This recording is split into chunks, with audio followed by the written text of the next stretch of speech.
Hi guys, welcome back to my channel. Today I'm going to show you here's how to access about CapCut privacy and policy. So please install this app because it's very useful to your become your video editor, especially in mobile version. I'm using it regularly as my video editor software.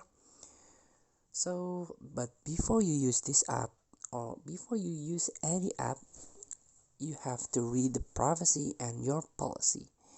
So all you have to do is just go to the setting at the top of your screen, try to search terms and policies.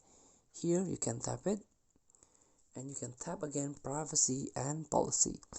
So this is the CapCut privacy and policy. As you can see, this is the introduction. Welcome to CapCut. This is a privacy policy applies to the CapCut mobile software application.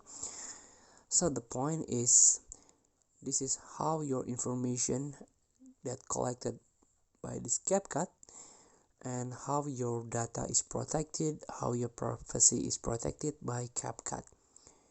So please become habit to read privacy and policy before you use the software.